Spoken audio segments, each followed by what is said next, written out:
I had to get in a space where I was humbled. And people see me now and go, damn, you got 4 or 5 cars. You doing your thing. And I am. But what they don't know is that I had to sell my home and I had to move into a 1-bedroom apartment with my family to come up with the collateral to start the business that I have. Do you know how embarrassing to me that was to feel like I just downsized?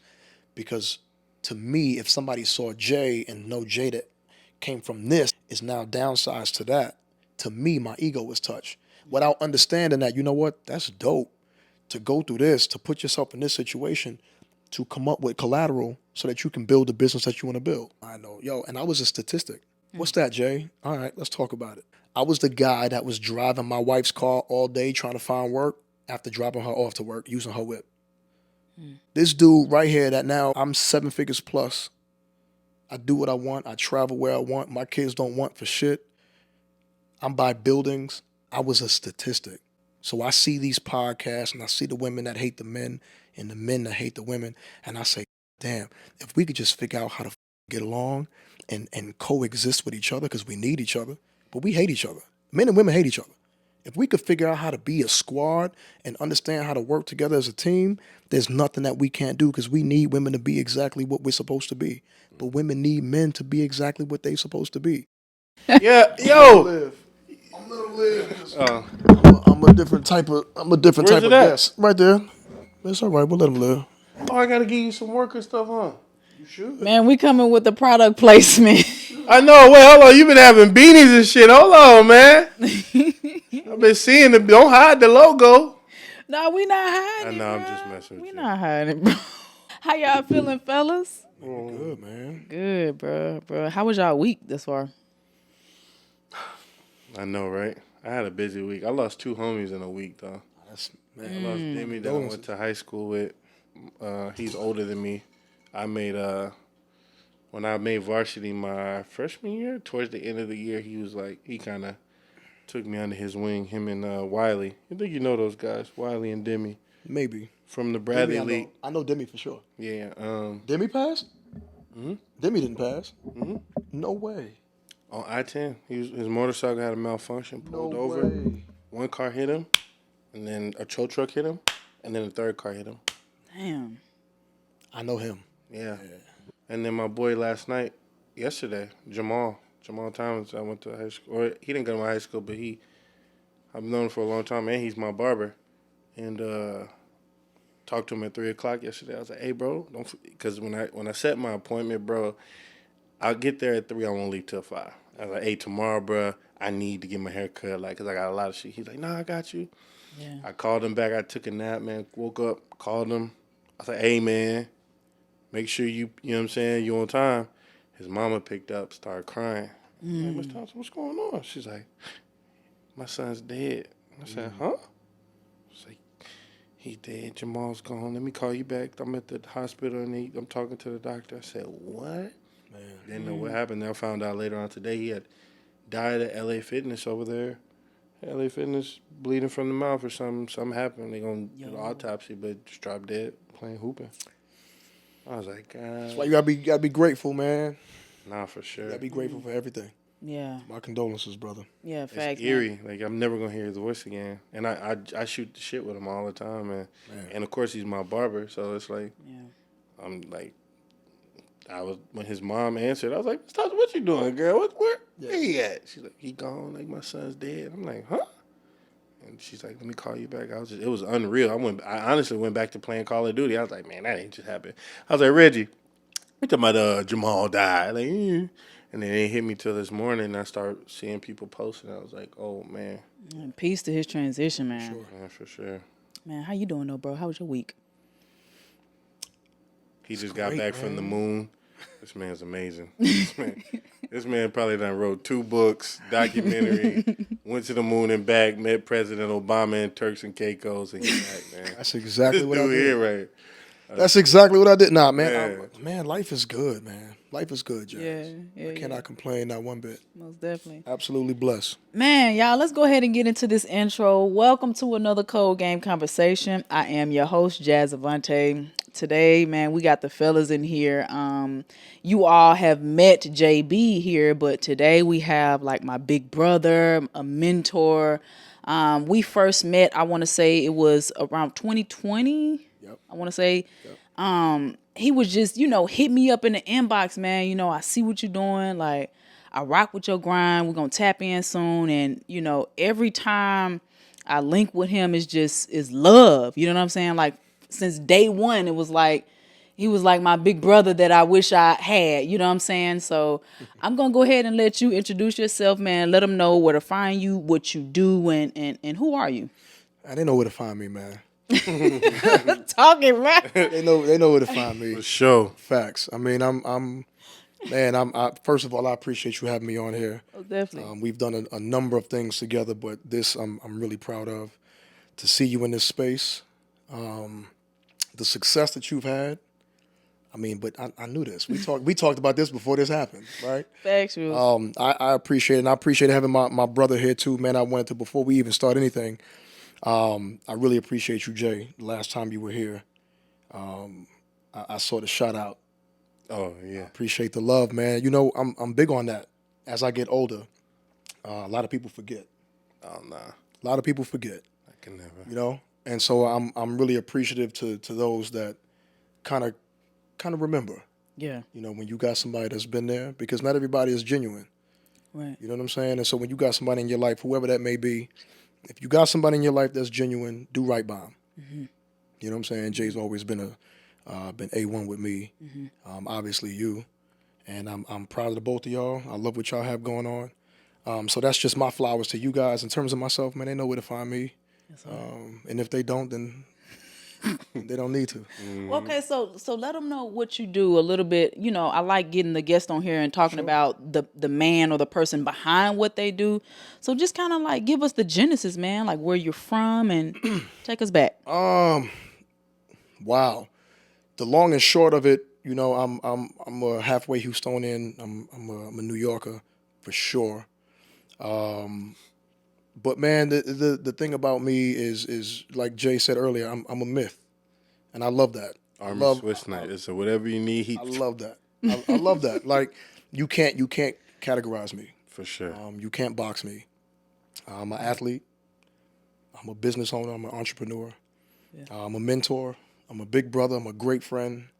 I'm somebody that you can call at 4 or 5 in the morning. I'm here to listen. I'm here to speak. I'm here to give advice. Most of the people that you've had here on this show, on this couch, know who I am, look up to me in one kind of way or another. Yeah. And I've been a massive part of a lot of people's careers in this community, in the city of Houston, Yeah. and beyond. And that's a fact. When did that start? When did you come into that big brother role? I think it's in you to be a leader. But at the end of the day, my love language outward, externally, is to give. I think that makes me happy. That's when I'm at my most joyous, is when I see the people around me winning, when we are able to create opportunity for others. And for me, I get joy out of that. Like, that's my purpose. And I think that God has allowed me to do that for fun, do that for gain. And that's what I need in my life. Every day I make it a point to do something for somebody. Those deserving, of course. Okay. And I mean, just taking it back with you, I didn't know you from nothing, right? And I just hit you up like, yo, I see you. And somewhat in the same space. And I could have been a hater like a lot of other people. Yep. But when I see people kind of like getting after it, it's just something about me that's, if I can add value to what you have going on, then that's what I'm here for. And I love when people kind of, respect that and appreciate that. So all your life, I resonate with you because we're hoopers. I can feel you, on another level. So talk about, I guess, you transitioning from hooper to now business owner, because, it's a lot of us out there that's trying to find that next, chapter in our lives. So like, how were you able to transition from that? Desperate. I was homeless 11 and a half years ago. And, I never really had an opportunity to figure out who I was until that moment. And, You know, it's just trial and error, man. I don't have any degrees on my wall. I didn't finish college. I have insecurities. Like, I mean, you name it. I'm like everybody else out here. The difference thing with me is I don't quit. I'm nonstop. I'm going to go for mine. And I just do enough darts until something stuck. You know, but I learned business as an art. It's my new game. I'm damn good at it. And so, yeah, everything that I've learned from the game of basketball, I just kind of take that approach when it comes to business. Okay, so what was the first step? Like, what did you do when you said, you know what, I'm done hooping? Like, what did you do next? You got to have a plan. Okay. You got to have a plan. You got to figure out what it is that you're good at, right? I think there's a lot of things that you can reinvent out here, but you'll fail if you don't understand the concept of whatever the product is. So for me, I figured, all right, what am I good at? What can I do naturally? What do I do all day right now? Who am I? And it takes some time getting to know who you are. I think that's a big thing that most people skip. That's a big step, finding out who you are, right? You got to take some time and sit solitude and just write. For sure. Who am I? What do I love? You know, what can I do? What do I know? And once you kind of figure out the blueprint of who you are, what you're made of, you can kind of start connecting some dots. And for me, it was mentorship. Like, I thought I was going to be a teacher for a long time. Okay. But they don't make enough. And no disrespect, but they're underpaid, you know. And I'm coming from a situation where I made a lot of money to being broke. So I had to figure out how to make a lot of money with no degree, no experience. And so I got to bet on me, you know. So I knew being an entrepreneur was my way. I've had so many jobs. I got fired from all of them. I couldn't work for others, not because I can't follow, but because there was no drive for me in other things that I wasn't interested in. And so I knew that for me, I have to be involved in something that I absolutely have a passion for. And it took me a long time to figure out what that was. Fast forward, you know, I got into development. This is how I know half of the city of Houston right now, all the ball players. Yeah. Sure. Yeah. I was the OG of development basketball in the city of Houston before it became a trend. And you know that. For sure. That's a fact. Before it was Instagrammable, before guys had the phones and training sessions, before the videos and the edits. They used to call it the pit. Yeah, man. PIT, Professionals in Training. Oh, damn. I never knew that was that. People thought it was my name. They was like, Oh! yeah. Oh! Professionals in training. Oh, dang. Yeah. So Oh! I had somebody hit me up Twilight today and was Zone. like, yo, your name is J Pitt. I'm like, no. JP. But, Oh! For real, coach? facts. Yo, that's wicked. Yeah. Oh. How long were you in that space? Developmental. 7, 8 years. 7, 8 years. And I stacked every penny I made. Every penny I made, man, you know. And I mean, I was one of the guys that was able to make development a full-time thing. That was my thing. And I made it look good, you know. So, of course, you got eyes on you.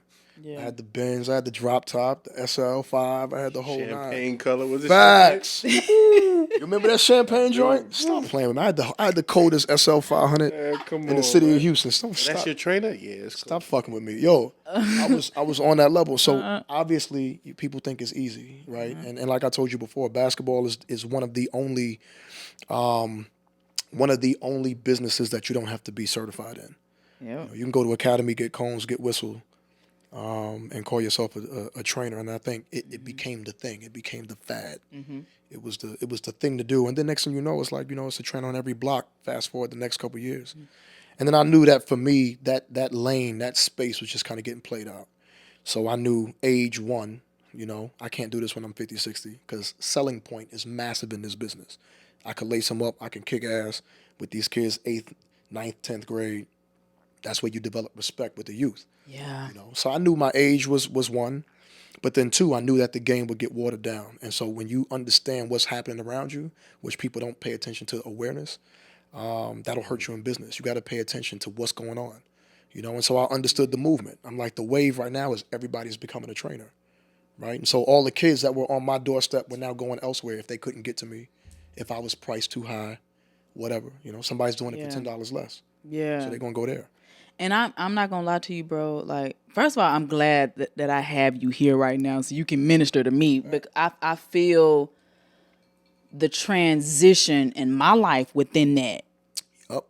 I feel like some of these parents still don't understand this is my business. Why are you trying to slight me?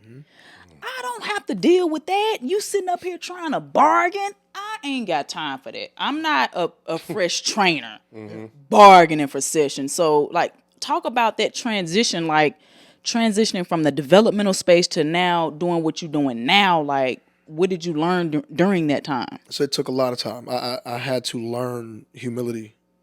Yeah. I had to learn that it's not about what I'm perceived to be, it's what I really am. And that's big. Because right now we live in a world where perception is everything. On your Instagram feeds right now, all three of us can go up and down and see a lot of fly shit. Everybody look good. Everybody look like they doing something. Everybody's a boss. Everybody's killing, but it's not real. And I love that about the pit we had because it was so secluded and so like JB, damn, you got work. Like, yeah, coach, man, I need to come over there. Facts. It was And word then- of mouth. Yeah, it was like, wait, JB killing? It's like, who your trainer? Coach J. Correct. I'm bringing him over there. Like, this is it. Word. You know what I'm saying? It wasn't the edit Yeah. that got me Yeah. what I got. Yeah. It was the yeah, fact yeah. that these were my walking billboards, and the word of mouth presence was so strong because Jay, to me, my opinion, was the baddest dude at that time when I met him.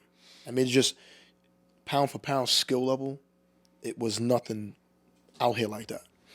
And so I've worked with all of them. I mean, from Jay to Ryan to Bush, shit to Matt, Marcus Hall, and Marcus Hall just all time. All-time leading scorer in the TBT, I'm- and so- just won a championship. Man, so I mean, I've had all of the pedigree come through my system, my program, which was guaranteed to work.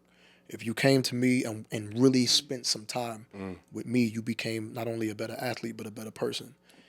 You know what I'm saying? And so we got a chance to kind of talk about a little bit of everything. It wasn't just about basketball because the ball stops, but I knew I didn't have a space there until I did something myself. Yeah. So to answer your question, perception, I had to get in a space where I was humbled. And people see me now and go, "Damn, you got 4 or 5 cars. You doing your thing," and I am.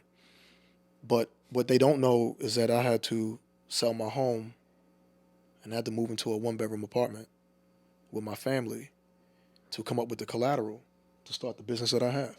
Do you know how embarrassing to me that was to feel like I just downsized? Because to me, if somebody saw Jay and know Jay that came from this or perceived to be this is now downsized to that, to me, my ego was touched.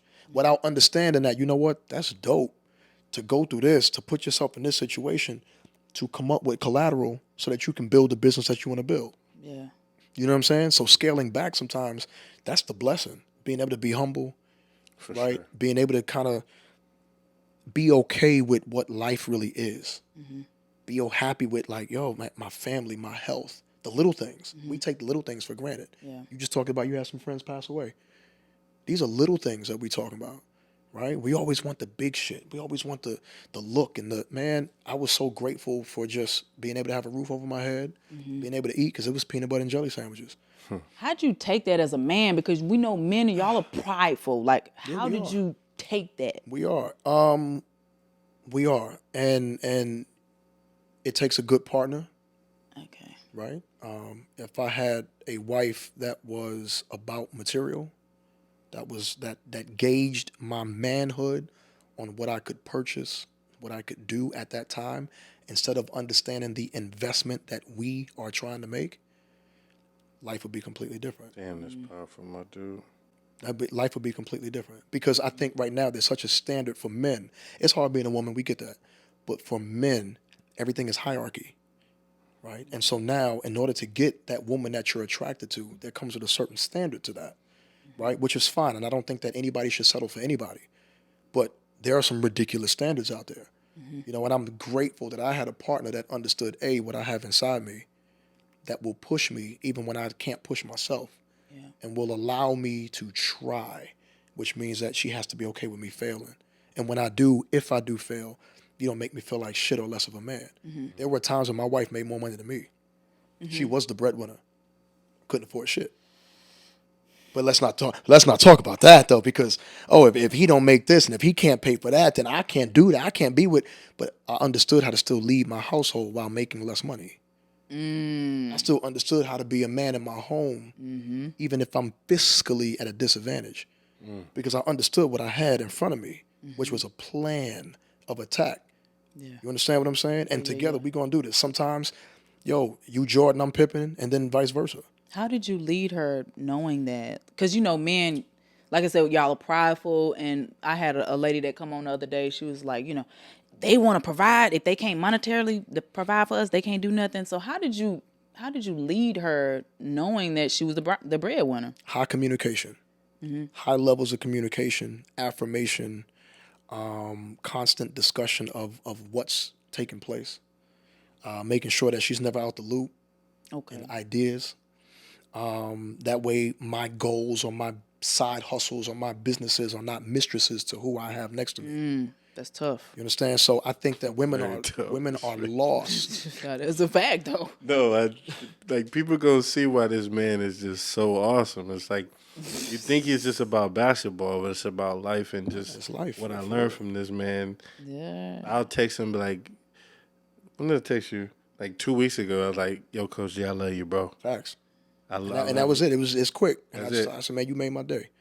Yeah. Crossed my mind is like because something happened. I can't even remember. I was just like, "Damn, Coach J told me about this," and then like, man, Coach J, I love you, bro. Facts. That was it. What's up, bruh? And I mean, that's what it is. So it's communication. I Communication. think Beautiful. when a woman feels out of the loop, and a man doesn't know how to conduct himself in a moment of adversity, then it could put her in a space where she feels, now I have to lead, and that's not what she's built to do. And not that women can't be bosses, women can't be strong, but if we're gonna talk facts and fiction, truth or not, I'm just gonna stick with biblical. Y'all can say whatever y'all want. In terms of being a man, there's a way to lead your house without making it king and peasant. It's not a slave. We're not talking slave mentality, right? There's some times where my wife is going to have to lead me because there's a moment I have weakness too. So being a leader is circumstantial, and it's being okay with understanding your role at that time, and that's for both parties. Take us when you had to downsize, bro. Okay, what were the steps that you took to build the business that you like? How did you? Where did you start? Man, so that'll take an hour in itself. What Well, this I got is, time. We got time. So this is the deal. So I'm a guy that knew outside of the game of basketball, my passions were in real estate. Okay. The only television show that I had on was HGTV. If anybody know me, they know that. Real estate shows, $1 Million Listing, Love to List It, like stuff like that. My father's a GC. So in the commercial construction world, I knew that I had a rehabber. For those of you rehabber construction, especially if you're doing flips. So I kind of started in that realm first, getting into the residential market of real estate, what that is, learning that, how to buy, flip, sell, hold, lease, understanding the business of real estate. I'm not a great student. I've never been a great test taker, so I was always afraid of becoming a realtor. So instead, I knew my way into real estate was going to have to be if I had liquid. In order to generate liquid in real estate, you got to flip so you can develop liquid. You hold to build a portfolio. We'll talk about that later. But for me, I got connected from a family friend of ours to an owner of a building that's in Memorial. The third floor was vacant for 7 years. And it was go time for me. Like, okay, let me come in here and let me pitch. They've been in the building for 20 years. The third floor is vacant for 7. They still operable. That lets me know 2 things. 1, they don't need the money on this floor. 2, let's have some nuts, get a plan together, and come in low. We'll negotiate from there. So I came in low, negotiated the deal, and I was able to get that property on the third floor for a low lease, and then I partnered with the owner's son. And that was a smart situation for me because I knew I wouldn't get kicked out. Okay. Right? If we failed, they're not going to kick their son out. They're not going to put us on the street. Right. So it was a great deal for me. But in order to get that going, it cost us almost $1 million to create. Right? And so when I don't know, everybody is a big dog now. I don't know, but to me, when I'm trying to get a line of credit for $1 million, you got to come up with collateral. Yeah. And $1 million may not sound like a lot to some people, but $1 million is a lot of fucking money. especially when they're looking at you and don't trust you, and your credit's not great, and you got to come up with collateral. What's it going to be, right? House, cars, your kids. You got to put something up. So I had to put up cash. So I had to sell my house and I empty out my savings so that I could get a loan from a bank, so that I could do the build out and create what I have now, which is the ranch office. Okay. Ranch office is a co-working space. Some people call it flex space, but it's a trendy tech type flex office space vibe, and I lease office space to small businesses. Okay. My niche is remote CEOs. So if you want to get out the house and just get away from the wife and kids, especially after COVID, when everybody kind of went away from the executive office space, the big 3,000 to 5,000 a month rentals, now you can come to me and pay $2,000, pay $1,000. I got one desk offices for $650, right? So if you want a place to get away from the crib and have a good time while you're doing it, be comfortable in your dress. I got ping pong there. I got putting green up there. We got office, office space, conference room space, beer on tap, coffee, amenities, the whole nine. Even a fitness center, which you've worked out at before. It's a vibe, man. Were there any like trials that you went through cultivating that space? Shit, yeah. Shit, Take us there. I mean, man, like, how about having to figure out how to get $1 million loan? That's Right there. terrifying. Okay. That's terrifying. Yeah. And having to use it, right? I mean, and the problem with a lot of these Instagram mentors, everybody's teaching how to get something, how to get a bag and get credit. And I can teach you how to get $50,000 from the bank. If you just get an LLC, you do that and you get, yeah, but then what happens after, if that works, right? And you can't get a loan without having a life term of a business. You can't just set up an LLC and get 50 grand. That's bullshit. Because if you could, everybody would have 50 grand, True life. right? So my thing is, if that works, what happens when you get 50 grand in your hand and you're not prepared for that? What now? Yeah. What they don't tell you is after you get the 50 grand and you spend it on probably a car, what kind of interest rate is that? But that's I was just about Then the feds is after you. Then everybody's after you. Your credit is done. You got nothing to. Why? Because you listen to one guy tell you about how to get a loan. You got to understand why you getting a loan. You got to understand why your credit matters. You got to understand all of this stuff. It's so much bullshit out here. It's sickening. You know what I'm saying? So that's terrifying. You could look at it two ways and go, "What, bro? You had $1 million to your name? That ain't my money. A line of credit, a loan, a credit card. That's not your money. Stop thinking that shit is your money. It's not your money. It's not your money. That's somebody else's money. Right? You understand what I'm saying? So that's terrifying. And having to market for a business that I'm just newly involved in and trying something for the first time is terrifying. I'm a hooper. I understand that world. Real estate, I had to learn on the fly. I had to market. I had to transition myself. I had to reinvent myself. I had to learn my speech, my dialect. I had to be approachable with these white folks, with these Asian folks, with these Indian folks. I couldn't be black. I'm colorless. My company is not a black business. I have a colorless business. Okay. You walk in there, it's the ranch office. You don't think a black dude is in there doing nothing. You understand what I'm saying? You think of the ranch office is Texas. How did that whole thing come about? I'm a New Yorker, right? Architect was like, hey, you know what would really work in this part of town is if you had like a Texas style theme.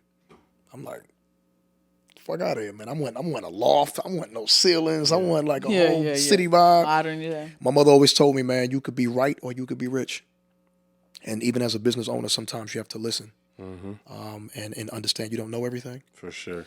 That was one of the best advice moments for me that I kind of paid attention to. But yeah, man, I'm learning what it is to be a business owner. I'm learning that it has very little to do with Jay because I'm already stigmatized.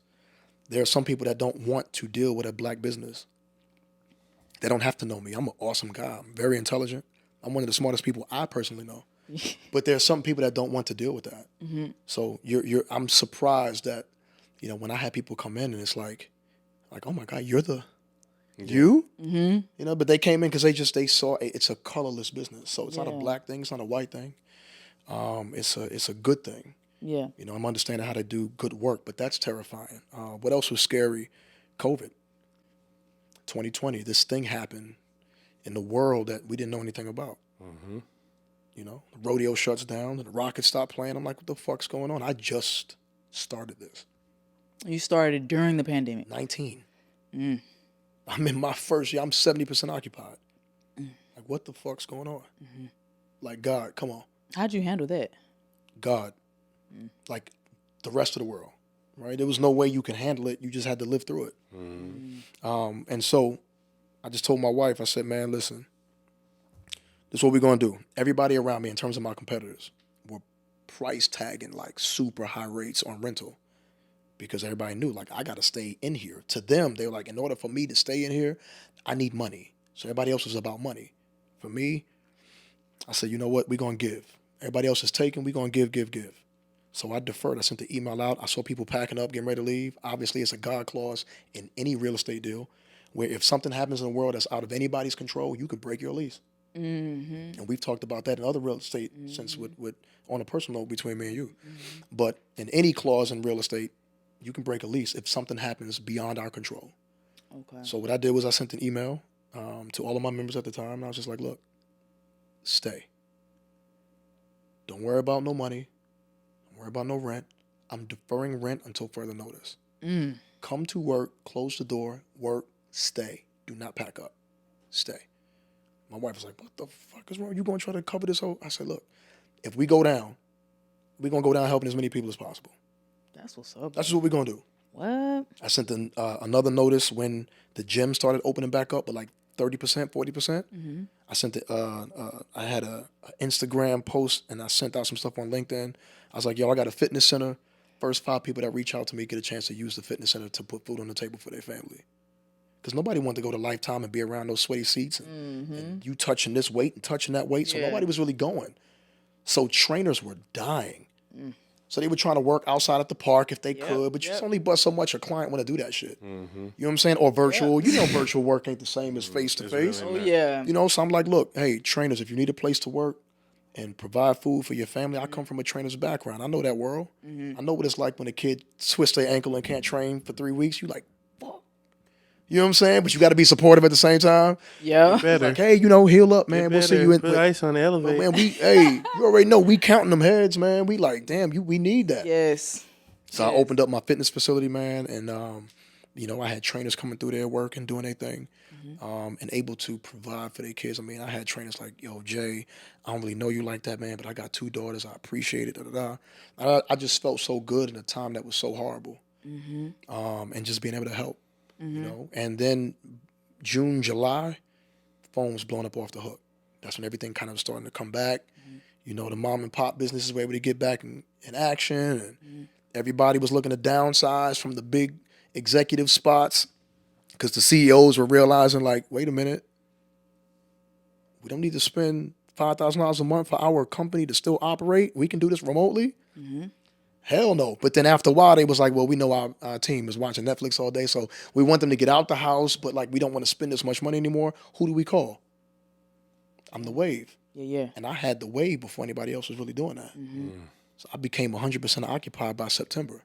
What made you want to open up like that, though, just assessing the marketplace? I just wanted to be an owner of something in terms of a landlord.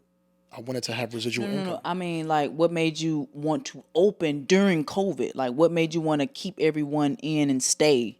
Man, everything I have is in this place. I knew if I allowed people to walk out the door, I'm done. Oh, yeah. I mean, it's just, at that point is, again, desperate. Desperate measures, man. You either get stupid or you get real smart. And I'm thankful that I know how to operate when my back is against the wall. You know, and what I chose to do in that time, instead of take, was give. And I tell you what, man, God's favor is fantastic. And for everyone that was there during that time, they re-signed on their lease terms. My retention went through the roof. They felt like family. They felt like there was love there. They were like, yo, Jay, we're not going nowhere. We fuck with you. We love you. Thank you. You know what I'm saying? I had people like, can we please pay you rent? We're making money. Can we pay? I'm like, okay. Go ahead. You know what I'm saying? But there's now a bond between me and my memberships there. Where now they pay rent with a smile on their face. You understand what I'm saying? Powerful, and so it's understanding how to handle the power and the position that you have. Right? I could be a boss and be like, extra 1,000. because I got to pay my bills. Or I could have a sense of humility and lead that way Yeah. and say, you know what, this is what we're going to do together. It's tight for me. It's tight for y'all. Let's do this shit together. How do you know when to put up that barrier, right? Because I'm a giver, bro. Sometimes people take advantage of that. So how do you know when to give, when to hold back, when to set up those boundaries? Like, how do you go about that? Discernment, keyword, awareness. Especially as a woman, your discernment is more powerful than myself and Jay. But at the end of the day, I'm at the point now in my life where I don't give a fuck. Like, if I can know somebody's taking advantage of me, I'm gonna still give because I understand what's coming back, right? The reciprocation of what I'm putting into the earth, my planting seeds, ain't got nothing to do with you fucking me over. Feel the same way. I'm at that point now in my life. For sure. I could give you $500 and not expect it back. Back in the day, I couldn't. That was a lot. To me now, it's a couple dollars, right? So I have people all the time like, yo, Jay, yo, big bro, I'll pay you back, big bro. I know I'm not getting that shit back. If I let you read my DMs right now with the amount of favors that I have, you'd be like, get the fuck out of here, Jay. You deal with this every day, every day. I know I'm not getting that shit back, but that's not the point. I don't do it for return. I do it for my blessings. One, but then two, again, that's my love language. If I know I helped you pay your bills or whatever, cool. Now, there's a certain level to take advantage, and I know who and who not to fuck with now at this point. I used to have everybody around me back in the day. Now, my circle is mad small. I like asking people, like, I want you to take us back, man. What are some things in your personal life or business life you look back at it and be like, damn, like, I can't believe I really made it through that. What was that? And take us through that moment, bro. Man, I mean, business, COVID, homelessness. Yeah. I mean, that shit made me a man. I like going through it. I don't know if I told you this before, but I've never been suicidal. But I know what it's like to not care if I woke up. That's just as dangerous. And it was so tough. I was sleeping in my old ass Isuzu Rodeo in Los Angeles just trying to figure it out. And nobody came to save me for shit. My parents couldn't. Nobody in my family got money. I ain't got no big homie. You know what I'm saying? That's big. That's big to understand. I ain't got no big homie. I see people that's killing it right now and they look good, right? They got a big homie. I ain't got no NBA friends. I ain't got nobody. Everything I got, I am the big homie. Amen. You understand what I'm saying? Like, ain't nobody came to save me for shit. I had to figure out how to get up, how to make myself into something. I look back on those moments where I was hoping it was just over soon. I thank God for those moments now. You know what I'm saying? Because that shit my homelessness made me a man. COVID, it helped me with my creativity and how to think in moments when it's crazy chaos and how to keep myself sane and still be the type of person that my mom raised me to be and the man that I want to be remembered as. And you know what? We're going to give. We're going to help. How would God operate in this situation? Hey, don't worry about it. We got it. Well, what if the lights cut off? Then we all in the fucking dark. But we're going to give. We're going to give. We're going to give. We're going to give. And you can hear things about these churches that didn't even do that. They didn't open up their doors. Or some of these big mega churches didn't open their doors up. I opened up my doors. But you know what? When the blessings came back around, because life will always come back around. When everybody looking at people now, and you got them dudes that's shining the right way, it's like, okay, yeah, I put in my sweat equity. Can't nobody say nothing about my growth. Ain't nobody give me shit. When you said the homelessness made you into a man, how so? Like, how did it? You shoulda get off the pot. Yeah. Facts. Survival too, though. That's it. You learn. So we as people are so creative. But sometimes if you're not placed in a certain situation, your mind will never see what it's capable of. Yeah. And so sometimes when we go through hell, it's to see where we are. It's to see how great we are. Point example, y'all are both in great shape.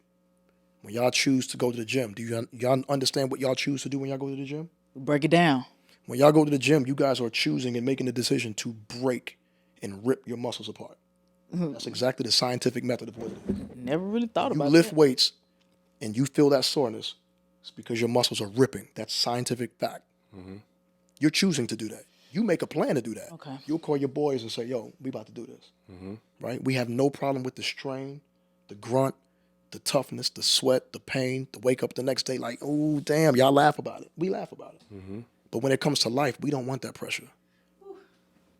But that's exactly what we're going through. So when we go through moments where we feel like we're in hell, when we go through moments where we feel like, man, I can't get out of this, that's the moment where we get strong. Okay. When you need that spotter and you like, and the spotter, he's like, come on. That's life. Now you feel that weight of homelessness, of can't pay that bill, of maybe baby mama drama, or how to get better with my kids, or how to fix my relationship, or my business might be going under in COVID. Whatever that strain is, when you make it through that, you're so much stronger. So now I'm really, there's not too much I'm afraid of. Yeah. You know what I'm saying? Just as a man, there's not too much I'm afraid of. And then, you know, just basic growth, man. When you go from point A to point B and people see you fiscally change, life changes. You develop haters, you develop people that used to rock with you, now don't fuck with you. They want to see you kind of fall off a little bit because now it's different. Y'all can't talk the same talk. For sure. Y'all not into the same shit. Go You to don't same eat at the places. same place. Yeah, I was about to say. You know what I'm saying? So it's just very different now. I can't relate with this motherfucker. It's like I used to look up to, but now there's such a this bandwagon culture of, you know, of cancel or just wanting to see people low to feel better about who they are. You'd be surprised how many people jump on that bandwagon just to kind of crack jokes at you when you low. You know what I'm saying? And I've had people try to pick me apart in certain ways and judge my character and judge my, you know, and who I am as a man. And I'm human, I'm gonna make mistakes. And even for me, going from one place to another in terms of success, as a man, you're gonna make some mistakes. Because I felt myself in certain moments where I'm like, I need to relax. And if you don't humble yourself, then God will. You know what I'm saying? And that's just being a man. That's just being human. Yeah. You know, when you're able to buy certain things and go certain places, you start to smell yourself like, yo, I'm him. That's what they say, right? Yo, you feel that, you believe that, but then sometimes your ego can flare up, and you got to check yourself. And if you don't, the world will make you humble. You know, and so just understanding who the vultures are and who the people out to get you. But then you kind of understand going through certain moments, man, you either learn or you go through your pain. You know what I'm saying? And for me, I chose to learn through certain circumstances that I went through. Okay. And just got stronger, man. Did you meet your wife during that time? During my homelessness? Yeah. Absolutely. My girlfriend. What? Yeah, that's why, man, the first thing I did, and anybody that know me know this story, man, I said, I just got on my knees. I said, listen, if I'm able to come back from this, the first thing I'm doing, I'm getting a ring, I'm proposing. I'm not buying no cars, I'm not buying and I was a statistic. What's that, Jay? All right, let's talk about it. I was the guy that was driving my wife's car all day trying to find work after dropping her off to work using her whip. I'm that dude. I'm that guy. This nigga that you see right here. This dude right here that now I'm 7 figures plus. I do what I want. I travel where I want. My kids don't want for shit. I'm by buildings. I was a statistic. So I see these podcasts and I see the women that hate the men and the men that hate the women. And I say, God damn, if we could just figure out how to fucking get along and coexist with each other, because we need each other, but we hate each other. Men and women hate each other. If we could figure out how to be a squad and understand how to work together as a team, there's nothing that we can't do, because we need women to be exactly what we're supposed to be. But women need men to be exactly what they're supposed to be. How did she be there for you during that time? It was meant. It was meant. Her mother raised her right. It was meant. It was meant. I see beautiful women every day. And my wife know, my life is, I'm a rock star. Y'all know that. Don't act like y'all don't fucking know that. I'm a rock star. Vegas shirt off. Listen, Crazy, man. That's what I told you, man. I'm a rock star, right? Turks and case goes with Obama, dude, man. I'm a rock star. I am. She allows me to be me because she understands what we have. There is no Jay if there wasn't for my wife. I'm a stat. I'm the dude that's the bum. I'm the bum. I got no job. I'm dropping her to work. She going to her 9 to 5, corporate. I'm in her whip because I ain't got one. Yeah. You know what I'm saying? But what she saw in me was potential. But what I did do was work, try, and be a man of my word. Yeah. I was a man of my word. That's powerful though. You actually lived it, bro. It's a Man, lot of yo, men that, let's talk about it. and I can just tell they just talking about it. They Man, not being about it. listen, Like you man. said, women, we have that discernment. Like we have intuition. We know when you capping, bro. Come on, Like man. so, I'm in the space. I'm in the space of complete transparency right now. Like Yeah. I love the space that I'm in because I look at my past and I'm like, that's exactly what made me who I am right now. Like I don't need nobody to like. I could care less who look at me and say whatever at this point. I got more money than most of the people that judge me anyway. If it's about that, you know what I'm saying? And it ain't even about that. It's about character. Money don't make you a good person. You know what I'm saying? There's a lot of bum ass dudes out there that got money, corny niggas now, right? Money don't make you nothing. Just mean you got money. You got some substance, and that's different. But yeah, man, I'm a stat. But like I said, I was a man of my word. And I think the problem with men is they say a lot, but they don't come through ever. And that's the problem. Okay. If there's something's going to work in any partnership, business, marital, relationship, friendship, it's got to be A1 on both sides. Reciprocate, communicate, and actually be a man of your word. And that's exactly what I do. You breaking the generational curse in your family, how did you go about that? Like, because it's a lot that I'm peeling back and I'm, debunking certain things in my family. So talk about that, like totally just breaking that generational curse and just providing a new life for your family now. My dad is a genius, but he has a very addictive gene. When my father and my mom's had marital issues, he drank his life away, pretty much. And I saw my father lose everything in front of my eyes. And that's when me and my dad's relationship was kind of skewed because I felt like, and I hope this don't come across wrong, but like over a woman, forget the fact that that's my mom's, forget the fact that's his wife. I'm like, yo, over a woman, you gonna ruin your kids? Yeah. And I felt like he didn't fight for his family. I think he just kind of was in the pity and stayed there too long. And so I seen certain things that I just refused to be. And then I just had aspirations in myself that my parents weren't. Like, I always wanted to be rich. I ain't know why. I just knew I wanted to live a certain way. Yeah. I would watch movies and say, I'm doing that. Facts. You know what I'm saying? But it wasn't coming. Like, I'm homeless while I'm doing this. You know what I'm saying? But like, I knew I wanted to be like that guy. So I had these visions of being a certain type of a person. I just didn't know how to get there. I didn't know the roadmap. But breaking the generational curse, I think if there's one thing that my dad did in terms of generational issue, my father didn't beat on my mom's. My dad worked hard. He supported. He was there. My parents are still married to this day. They just deal with a lot of shit in their own way. So I didn't see like home breakage, but what I saw was a man that I felt like was an alpha. And so I took that personality on to be that guy that no matter what, come hell or high water, I could not fucking stand you right now, but we're gonna make it through this. You understand what I'm saying? So like even if me and my wife are having an issue, and you will, when you are with someone long term, or love somebody, you're gonna have your issues. But it's understanding how to separate the now and the what's to come. You know what I'm saying? And then knowing how to communicate even in the moment of chaos or anger. You feel me? Back in the day, I used to fuss, argue, curse. Now I understand how to be heard without being a certain type of way. You know, so my generational curse that I'm breaking is the fact that my kids will always see their dad in a moment of strength, even when I'm at my lowest. I'll cry in front of my son and still let him know it's gonna be all right. I allow my son to cry in front of me, give him a kiss on his forehead and be like, we're gonna be all right. You needed to go through that. You needed to. So it's being there in that magnitude where he doesn't feel like his emotion make him less of a man. But as a man, I'm always there. I'm always strong. I'm always wearing the cape. And I think that's something for kids that they need to see, especially from a dad. I got boys. You know what I'm saying? And even young girls, they look up to their dad. They need their dad. So for me, that's the generational curse that I broke. I mean, we're a blue collar family, so I didn't really want or need for too much. But it's a beautiful thing now to be in a situation where my kid is, I'm trying to work on him to make sure that his entitlement is like rich kid shit. You know what I'm saying? So like that's where I'm at with him. Okay. But I mean, in terms of like substance abuse and things like that, and divorce, separation, like that's not my issue. Okay. But being a fucking man, like having my son like see a man, Yeah.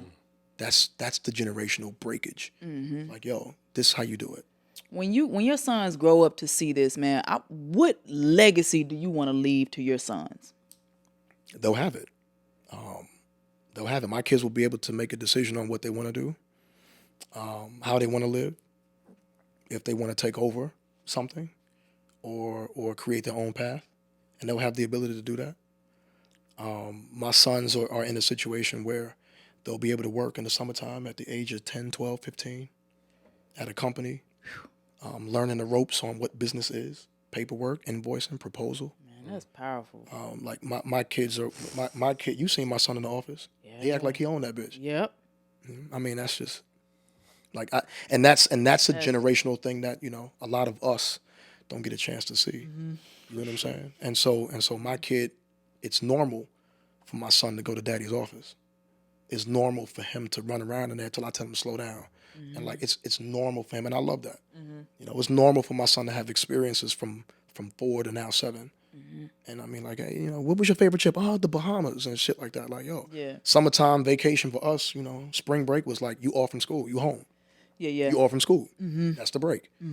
These kids in these communities that we live in now, it's like, yeah, they're going to Greece for 2 weeks. They going. I'm like, damn, y'all going to? Ain't got an attitude about it. Yeah. Like, I gotta go to Greece. I'm like, yo, like I ain't do nothing like that till I was in my 30s.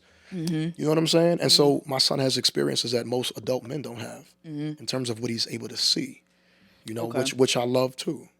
You know what I'm saying? I mean, shit. That's a goal for me. You told me we was at Beauty and the Beast at Disney. My seat was right next to goddamn Beast. Shit, you better understand. We the only black family in that bitch. You know what I'm saying? Like, yo, that's just it's experience, man. I want that level of life to be normal to my kids. That's powerful, man. So, me knowing you, you always just been charismatic, man. You have your way with the women. So let's kind of segue a little bit. So you being a married man, how do you keep that charismatic feel with women? Like, how do you manage that? Like, you know what I'm saying? Very carefully. Very carefully. How do you? It's. I will tell anybody this: find a partner that understands you completely. That understands you. That's hard though, completely. bro. It is hard, right? And I mean, everybody don't have that, and you got to know your person. There's a line between disrespect at the same time too, right? I am who I am. I'm a guy, especially where my life is now. I'm attractive. Yeah. In sweatpants, in a suit, I'm attractive because today the glimmery things is the thing. Right? I mean, I could be like, I'm in sweats right now, but if I get in my car, I got a shot. I have a shot. You understand what I'm saying? So I have a shot always. I have a shot. My wife knows I'm a ladies' man, but I think that, like I put my wife on a pedestal. I think she understands that she's Queen Bee. I'm not overly excited about female attention. I'm used to it. But it's nothing that I feel like it just make me do a backflip. Women are women to me. Like I don't get gung ho over it. And I'm thankful for my athletic days of being able to bounce around and kind of get that out my system a little bit. Yeah. Now I'm not afraid of women. Yeah. And I think when you're at a certain place in your life, that shit comes to an end. Like I expect it. I expect to walk in a room and kind of command attention a little bit at this point. Yeah. So I'm not surprised if I'm attractive to somebody. And my range is a crazy demographic. Like my demographic is I have 17-year-olds go crazy over me. I got 57-year-olds go crazy over me. You understand what I'm saying? The white women love me. Black women love me. And it's not because I'm the sexiest guy in the room. I don't believe that about myself. I don't. Yeah. But I am someone that is people are enamored by me. Like it's something about me that is mesmerizing. Especially if you talk to me long enough, because I'm smarter than I look. I'm super intellectual. I'm intelligent. I know my shit, and I'm not easily impressed. So no one really has like that feeling of like you the shit with me. Like what up? Okay. You know what I mean? So like I'm intriguing, and I think that keeps women interested in who I am. Okay. Plus, I just get love. I mean, when you see somebody that knows everybody, getting you love. get love from Yeah, everybody. yeah. It's like, yo, who the fuck? Who is that That's girl? Who that is that? social proof. Who is that? Yeah. I'm not moved by much. Yeah. It's just kind of like, yo, that who is he? And Yeah. I'm not on the scene like I used to be. So it's like, when I step, these Yeah, they the new. These guys is the new, like, they the guys right now. Like, when they be out, I'm like, I see how they move, and they 6'7". I'm 5'10". Like, yo, it's like I love watching them. They taking over right now. Like, the baton has been passed. But when I step, you feel my presence. Yeah, for sure. Do women like throw themselves at you now Sometimes. more than ever? Sometimes. And when you're married, sometimes it even comes even more. Because now I'm goods that somebody else want. Yeah. So obviously I got it right. And sometimes women want exactly what somebody else have. And I just think that's something about women, some women, that is attractive to be in a situation that, is in a system that they would like to be. Women are raised most times to be wives. So when they see somebody out there in a world full of bullshit niggas, You say it again. You said women are raised. most women are raised to be wives. So when it comes down to It's not looking like it, bro. Not today. These women, not Not today. Nah, for sure. Not. today. But I mean, but that's where it is. I mean, women are paying attention to the generational clocks and the biological clocks and Yeah. and making sure that they're well, hey, I'm this age and I want to have kids by that age. And, Yeah. I mean, that's a normalcy for women. Yeah. Women want to be in that situation, and in a world full of clowns now.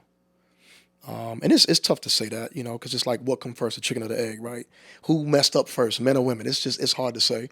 But I think that that our behavior for some time has changed women for sure. You guys now are definitely more slick, more gangster than us now. Y'all know how to play the game better than us now.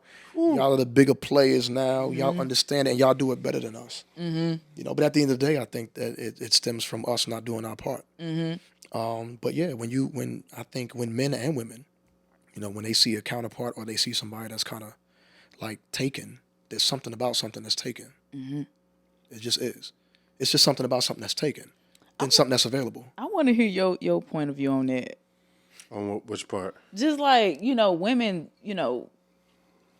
giving themselves to you when they know you got motion. You know what I'm saying? Like, do women give themselves to you like that easily? Nah, man, I'm not. Stop. Stop playing. Nah. It's a game.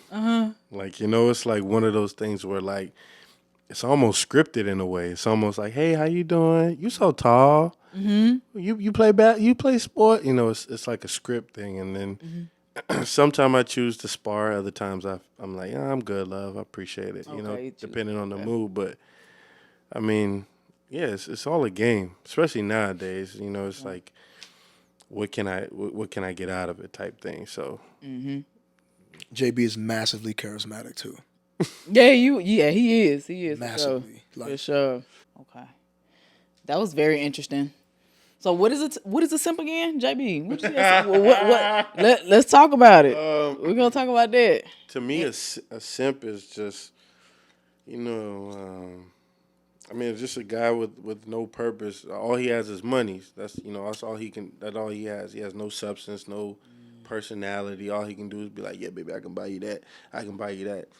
I believe in tricking, but I don't believe in it. I believe in it, but I don't believe, because it's all right to take care of your shorty. Buy her something nice, or somebody you talking to, or taking her a nice dinner.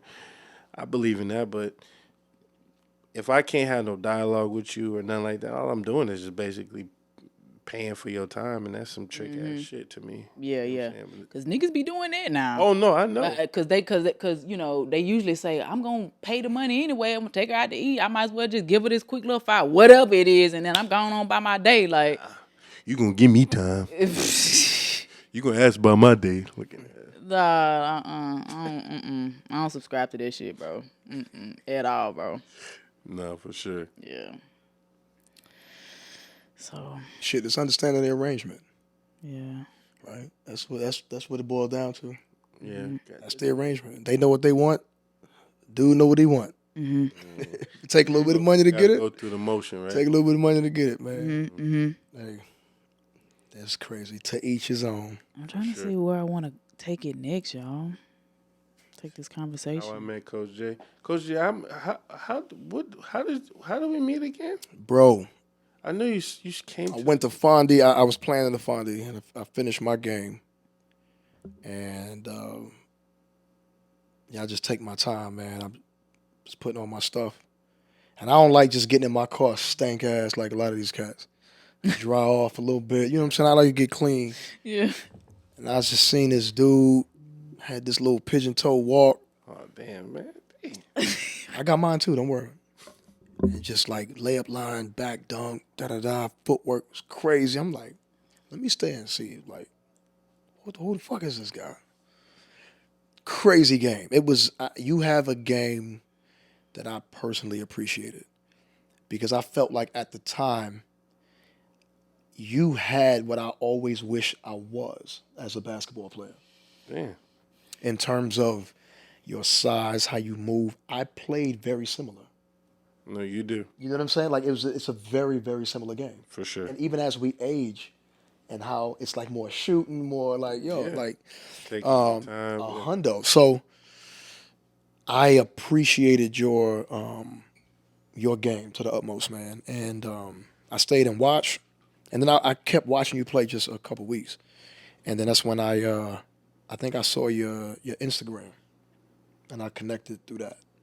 Yeah, yeah. Oh yeah. And I was just like, yo, what is he doing? Like, what the fuck is he doing? Okay, yeah. Because it wasn't about no money. It wasn't about getting a new client. It wasn't about. I was just like, his game is so legit that he just needs to be playing somewhere. And if he's not, he needs to be playing somewhere. I didn't even know you like that. No, you didn't. I was just like, he needs to be playing And somewhere. I remember, like now that I remember, it was my second year just in the like D that. League, and I didn't get picked up again, and this was like before the summer, and they told me they weren't gonna bring me back, and I was depressed as hell, and I moved to Lufkin with my grandmother. Yeah, and yeah. Yeah, his game was effortless. Yeah. It was nothing he couldn't do. Handle. Yeah, he He wrote could- me. I was like, man, that's weird. he could- I yeah, asked he Bush. could- I was like, Bush, hey, who is this? Like, cause him Yeah. and Bush were working out. I was like, man, he's that's Coach J. Ball. He a trainer. I was like, All of them cats, my youngins, man. hey, man, who? Yeah. All these cats in these leagues now, man. I done, my DNA is everywhere, man. Sure. If Yeah, it's either basketball, it's business, it's mentorship, and I'm really proud of that, man. Like I'm proud to be in a space where I could just see increments of me in different areas with these guys that's doing it Why do you think guys like him gravitate to you? because I'm real, and I think real recognize real. For sure. Fake niggas don't fuck with me. They don't like they watch my every move, but they can't exist where I am. There's no darkness that can come in here and shut that light out. It's just it don't work, and my light is just exactly what it is. I'm welcoming. If you're genuine, then my light is open to whomever that person is. But energetically, if there's a synergy or something, then I'm drawn to certain people. You're one of those. He's one of those. I didn't know him. I reached out to him the same way I reached out to you. Same exact way. Crazy. I'm like, yo, bro, I'm Jay. What are you doing? You need to be. And I know he's probably like, yeah, all right, whatever in the beginning. Yeah. I'm like, nah, I'm gonna have some of my OGs come through. Yeah. I just come Yes. just Come get in the gym. Bro, come to Houston. Yeah. Come work out with me. I'm like, Yeah, I ain't asking for I ain't asking for a He has penny. no. I was like, hey, man, just come work out. Man, All right. come on. I'm like, all right. Who did y'all walk in? Yeah, Mo. Mo, bro. Yeah. And Mo was coming off finishing the league, 13-year vet. Bruh. And I'm like, this Mo. Yeah, and me and Mo talk all the time. And he an OG. He come to me. Everybody come to me for advice. I said, Mo. I said, this nigga got Mo in. Yeah. He's like, man, Jay, I think I just started an agency. I teamed up with a guy that was a partner agent. Daniel. Mine. His name is Daniel. You know, this is my life after sports. I'm looking for some guys. And he told me that a little while ago, but I'm like, yeah, I'll keep somebody in the loop because he knew I worked with guys. I trained him in his career. As I'm like, yeah, if I see somebody that's worthy of passing along, I'll let you know. And it just hit me. I'm like, yo, this kid is nice. Like, and this is no gas. It's not to make him feel like his game, what you know of JB now, you have no idea. I be And trying to tell they people have no that. idea. Like, you have no idea. Yeah. And so he's a 3-layer guy. The footwork, I mean, everything. Remember when I sold you on the phone? You was on 3-way when I called the agent, Yeah. and I just told him, I said, listen, I said, bro, we're gonna get you overseas. I said, I'm gonna just say some shit. I don't know everything about your game. Just go with it. Remember, I said, yo, He told us. just go 4 with it. days later, I bro. said, listen, just go with it. Damn, that's what's up. And we bro. talked. I'm like, yo, they was like, yeah, but how was his fit? I said, he got a 15, 17. He can go left, right, 3-layer player. He's got the footwork. Pocket game is crazy. He can handle, get space, da da da. I never seen him do any kind of a training session yet. Nothing. It was just, I'm pushing it, Yeah. pushing it, pushing it, pushing it. Okay. And I just told him, I said, whatever you can't do, bro, we got to get in the gym. Yeah, we're we gonna gotta, work on. because we got to fake it till we make it. I ain't know what you can and can't do, but we going to get it. So when did you step into that mentorship role, man? And when did you accept that role? I think it was just placed on me. I turned down mentor opportunities because I just didn't feel like I was worthy of it. Since I can remember, you know what I'm saying. I don't have a degree. I don't have a. So I was like, who am I? Who gonna listen to me? I ain't nobody special. My first AAU opportunity, I turned it down. I'm like, I ain't doing AAU. I wouldn't be a good coach. Are you sure, Coach J? And I just do development. I like that. I can kind of train them, and then I turned that down. I turned down opportunities, and I guess maybe it just wasn't the right time. I don't know what it was, but I wasn't confident in myself to be in a certain space. And then it kept coming, and it kept coming, and it was just like, you know what? Face your fears, Jay. Yeah. Like, say yes. One time in your life, just, go for it. Yeah. And I started opening myself up, and I realized, maybe I have a little bit of something that could be beneficial for people. And I felt it was making me happy at the same time. And then I'm naturally, I think you're you're just naturally who you No, are. for sure, You know what naturally. I'm saying? I'm just a guy that enjoys being behind the scene. Okay. I think a lot of cats are front scene niggas. And that's cool. Like, if you're in front of the camera, dude, and you It's the one in that's all in the the, videos. I think that's cool too. I think there are people that love to be seen, and they, Nah, for sure. But that's why if y'all know, like, everybody know me, but I'm not always seen, Nah. which is why people call me a myth. But everybody know me. Everybody has a Coach J story. Everybody. Everybody. Sure. Okay. I mean, from the people, everybody, AJ to anybody who in this game of basketball or that's in our demographic in the city of Houston, they got a Coach J story. Fam, who do you turn to whenever you need to just vent and center yourself? Who do you go to? I have a couple of mentors, man. My father's amazing. I do reach out to him, and he can kind of get me settled with certain things. I got some real close friends. One of my mentors is an attorney, and he's really dope. And he's quadriplegic, so he's paralyzed from the neck down, and he's worth over $30 million. And it has nothing to do with his money. My point is that no matter what your circumstances are, it's all about who you choose to be. And so when I'm feeling like I'm stressed or depressed about business or personal or whatever, anytime I'm in this man's presence, I really have no room to complain. Because I see this man every day in one state, and he's the happiest person I've ever seen in my life. Wow. And he's a genius, and he goes to work. He's a boss. You know what I'm saying? I mean, and he's an amazing person, and there's no limit on what you can be. And so for me, I've been working on over the last 2 to 3 years just my outlook on life, and I always complained about what I didn't have, and now I start looking at what I got. You know what I'm saying? Whether I lost friends or whatever, I'm like, okay, you know what? I lost a community of people. People hating on you. You lose a group of people, but look at what you got that's remained. Look at what you still have. Yeah. Who still rock with you? Who still love you? So I'm focused on what I have these days, and I do have some mentors that I turn to, but it's very few. I don't choose to speak of my weakness to everybody. Obviously, y'all. I mean, we've had serious conversations, myself and you. Same thing with Jay.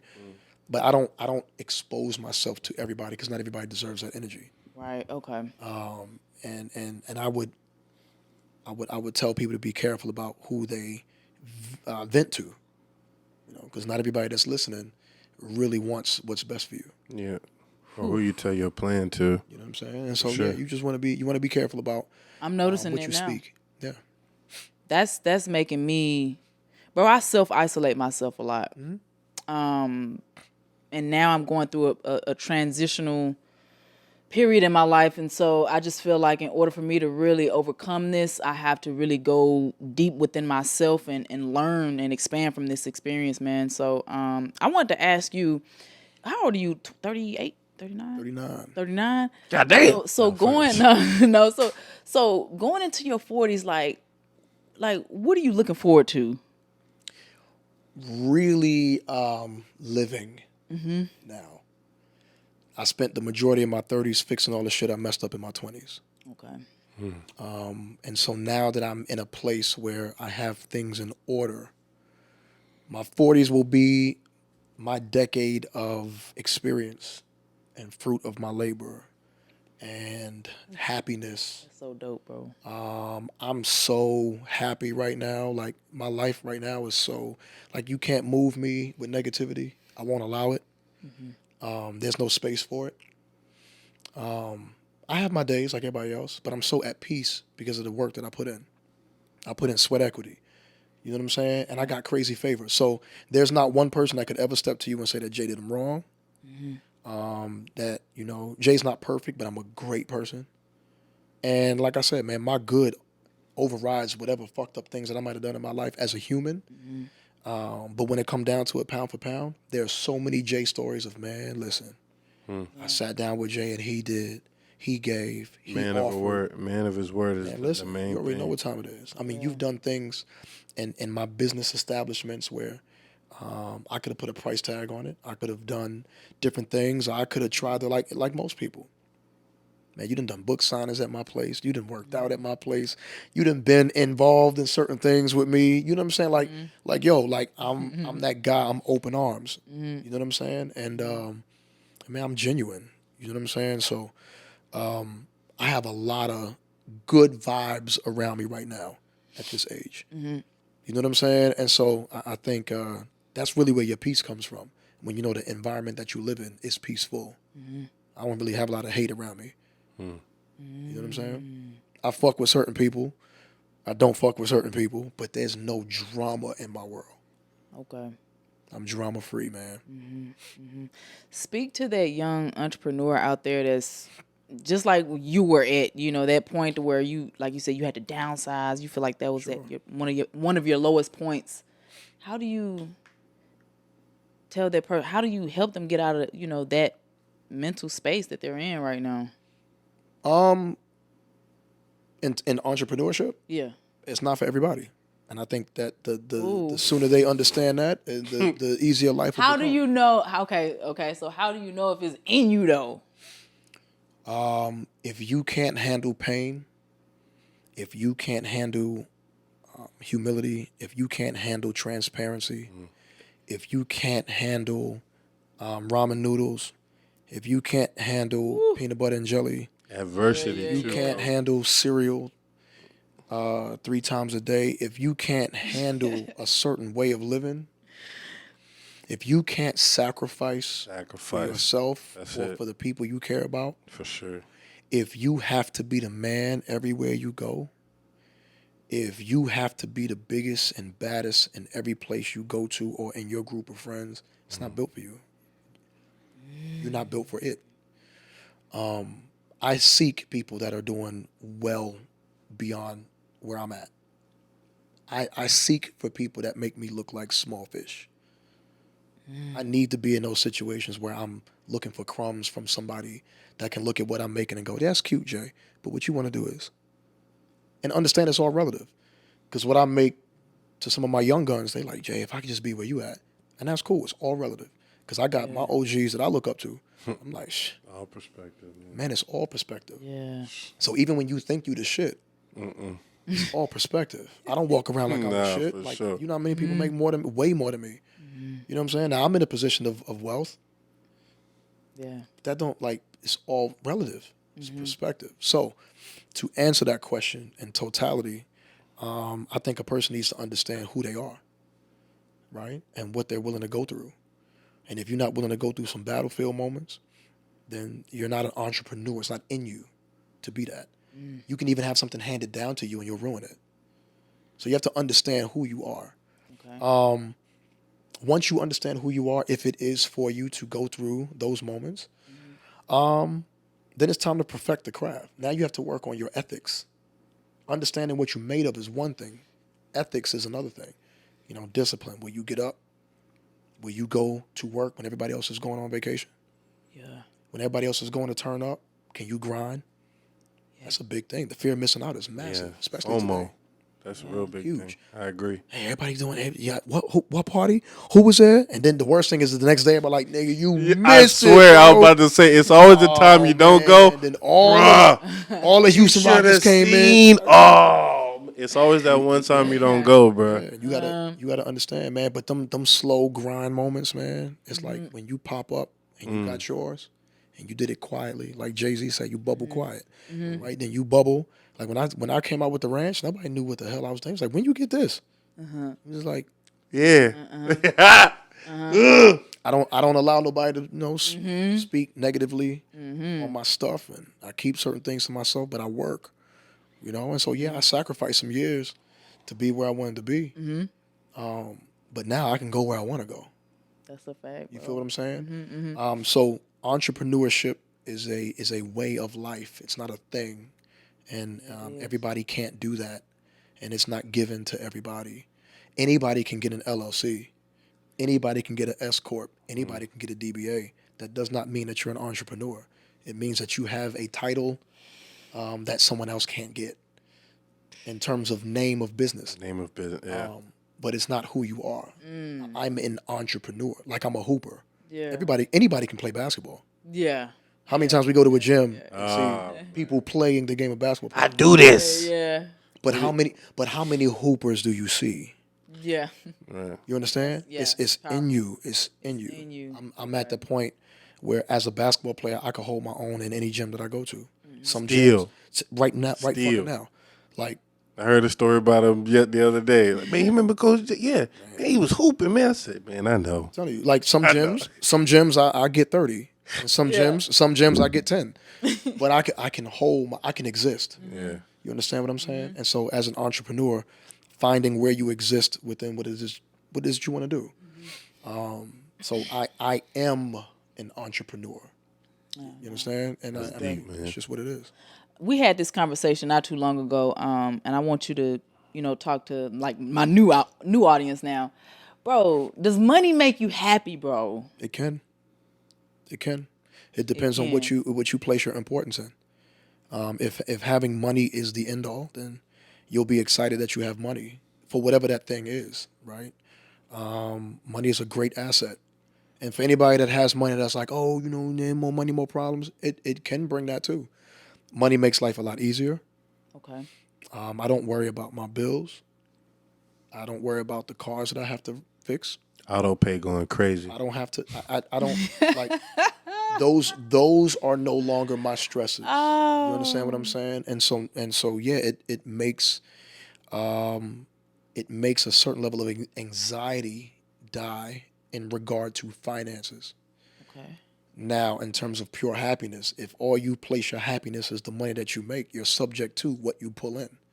So if you hit something, a snag, COVID, or a moment in life when the Dow goes down, the stock drops, or whatever your business is, right? JB is in the luxury business. Right now, he's popping. He's found a niche for him with athletes that will buy his brand, support it, and love it. However, if there's a deficit in the world somehow, somewhere, what his business is a luxury item. So nobody's buying apparel in a moment of state of emergency, right? And so then he'll have to understand what else JB has to offer. And I'm just using him as an example because he's next to me. So if his happiness is all about the money he makes from his business, then he's subject to that. So that when he has moment of loss, and you will as an entrepreneur, is he still happy? Yeah. He's not. But if he doesn't place his value in cash, when it still goes down, he can look at his son and go, you know what? My son is smart. He's beautiful. I still got my place. I still got my car. I still got food on the table. I still got my family.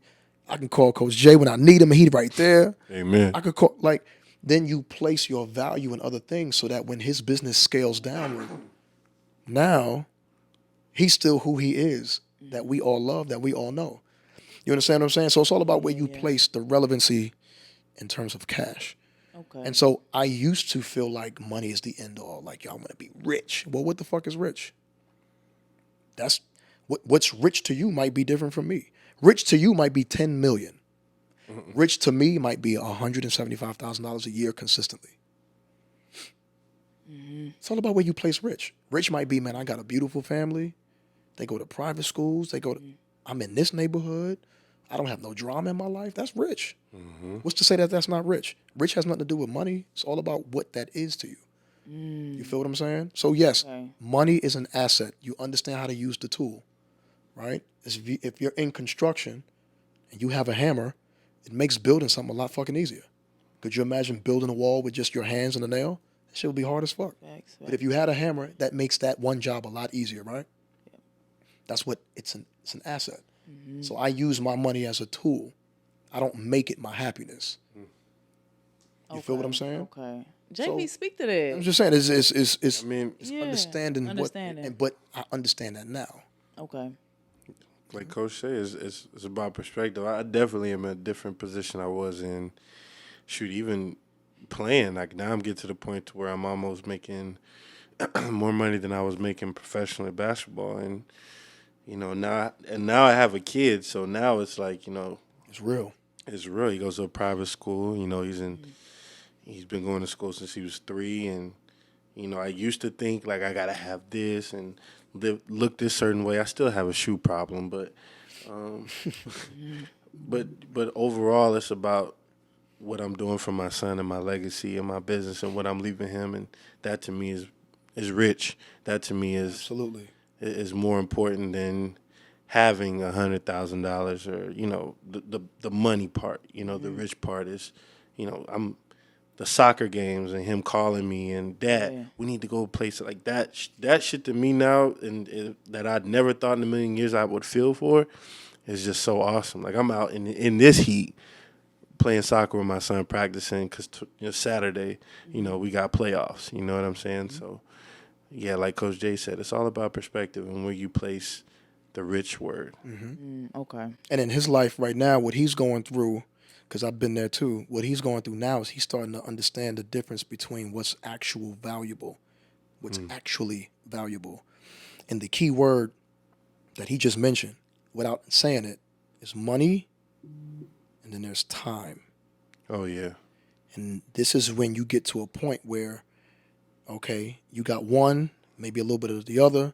You got to start placing the value now in these two things, money and time.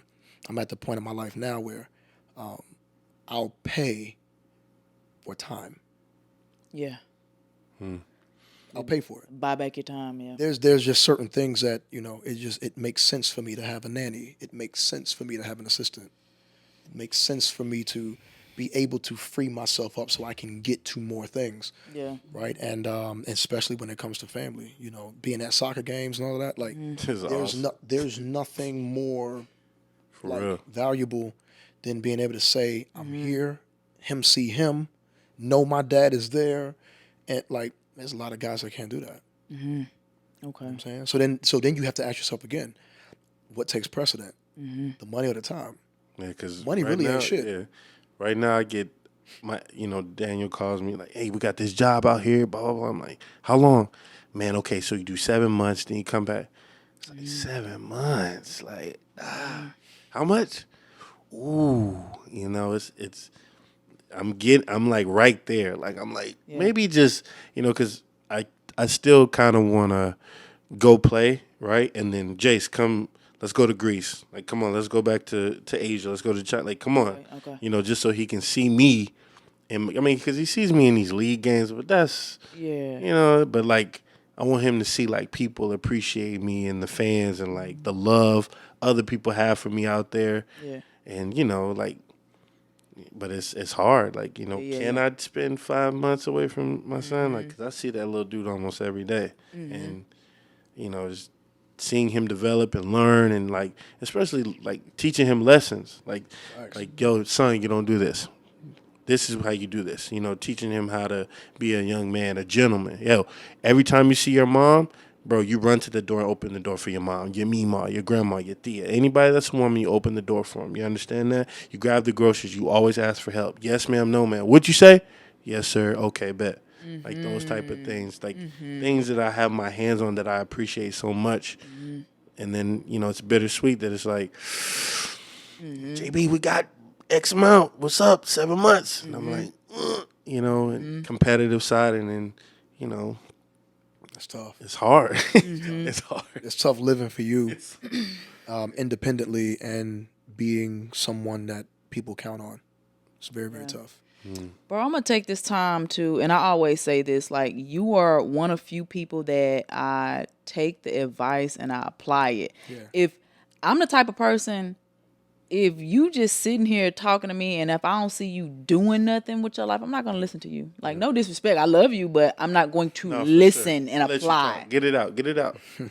So you looking at the transition that I'm making right now, is there any constructive criticism that you have for me right now? And you can be transparent, like be real with me, bro. Like, I want to take this time like to get better. Like, so what do you see that I need to work on right now? When I think of you, you're a bull, man. You knock walls down. You do everything you say you're gonna do. The one area that comes to my mind immediately, and this is just coming from a person politically that is in corporate, I think approachable. I think working on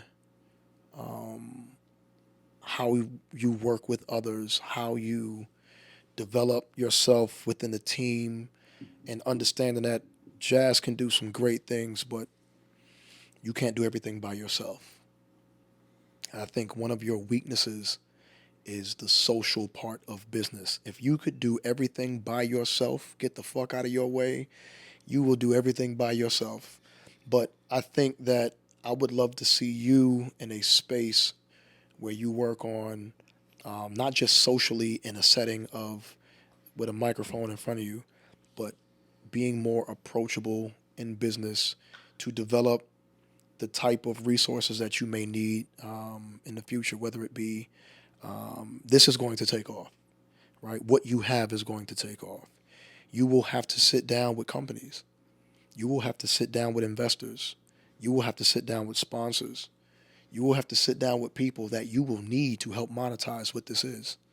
And I think the more that someone has a relation with you, the more approachable you are, just in a setting of I'm jazz and blah, blah, blah, whether it's a white person, Indian person, woman, man, whatever, but the more relatable you are in your social presence, that's going to be the difference between somebody writing you a check or not. What you understand is excellent, but it's whether or not somebody fucks with you. That's what gets the job done. And that's a fact. And you said that too. That's what you told me when we talked. And I had no clue y'all talked about that. This is just from me because I pay attention to my people. That would be the weakness. Not even a weakness, just something that I pay attention to. That's great. And I think that's something that you definitely are going to have to work on. Yeah, because I don't know, bro. I just feel like if you gonna be around me, bro, you need to have the same drive as me. And if you gonna be here, I expect that. So it's like if I see you coming up late, you know what I'm saying? Yeah, and I get you. I get you. I don't like that, bro. That's also that's one perspective. That's partnership.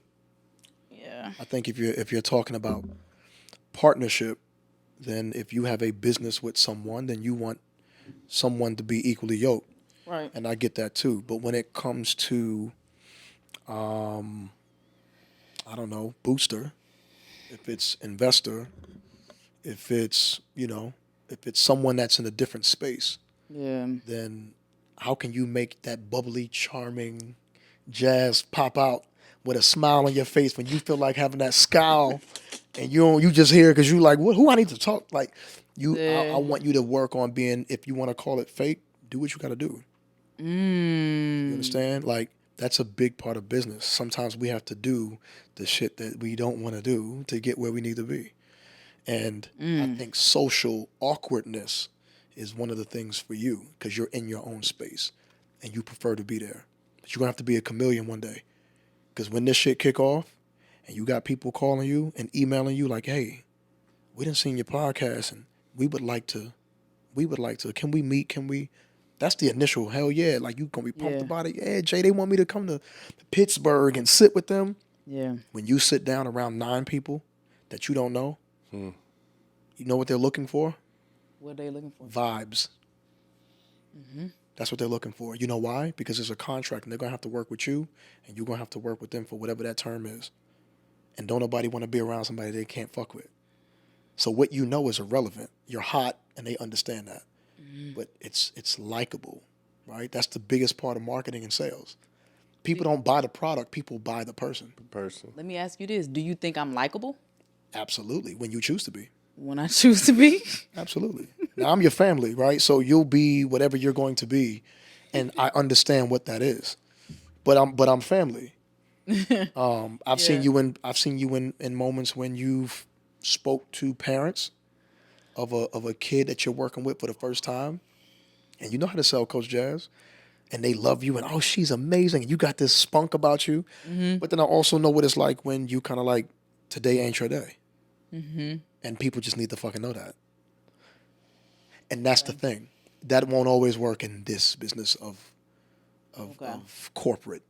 I'm learning. I'm You learning. understand what I'm saying? It's a steady process. In a people business, sometimes people just gonna have to understand. Like, is she okay? Is she? Then there's certain moments where you can't afford to be that way. Okay. And there are a lot of moments where I got to be Batman at work, and I don't feel like it because I had a hell of a night. My kid was up all night, or I got an issue with, or my mom's just sick, or something happened personally, and I don't feel like being fucked with. But you know what I got to do when I walk in that door? Hey, what's going on, bud? See that's You do. that's man. what I am trying to heal from it. because I don't think I do a good job with that. If you want the real, I'm trying For to tell you, sure. you could be right or you could be rich. Rich. I like that, Coach. I'm gonna really use that because you're Because in your absolutely. mind, you're like, yo, I'm right to feel how I want to feel. Yeah, but like you said, you're in that conference room and you gotta sell yourself, Hey, and man. they don't care Nobody about give a fuck nothing about else. what happened last night. Nope. You could be right or you could be rich. Damn, not like And you have to understand how to kind of, figure out that cycle, I will. and that's just a part of your practice. Practice it. When you feel like you having a shitty day, or if you wake up and you just feel like today ain't the day, that's the day I want you to be the best you. Okay. Be the best challenge you. accepted. I like that. That's the day I want you to Yeah. be the No, best. no. Challenge accepted. I saw it. Yep. Challenge accepted. I'm Yeah. telling you. I can't wait for a bad day. Hey. When you Kill walk that out the shit. door, you're gonna feel, you're gonna have that energy like, I hope nobody speak to me. You're gonna leave and your next door neighbor gonna get out at the same time. And like that's when I want you to be like, hey, good morning. Like just I got you, it's bro. everything is practice. I got you, People bro. think some things are natural, some things are like that, but a lot of it is practice. You gotta practice. Communication is an art. Yeah. You gotta practice it. Sometimes not everybody is as charismatic as JB. Yeah. You know what I'm saying? Like Yeah, he yeah, got yeah. that. And some people have to practice that. Shit hard though. Okay, so let's go ahead and close this out, man. First of all, I want to appreciate you for coming and blessing this platform, bro. And being that this platform is called Code Game Conversations, I just want you to leave them with a piece of code game, man. It could be business, relationships, personal, like just whatever, man. Just give them some code game. Oh my goodness. Man, I don't even know. I'm a product. I'm a product of a bunch of fucking mistakes. I am a imperfect person that has gone through trial and error. If you're out there and you feel like you need to be perfect, if you are out there and you have insecurities, if you are out there and you want to try to do something and you have fears, that is so normal.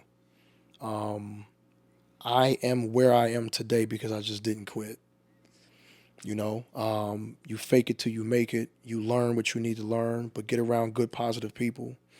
And if you really want to be an asset and a value to people on this planet, give, show love, be a positive individual, and be exactly like not even exactly be okay with what you have to offer.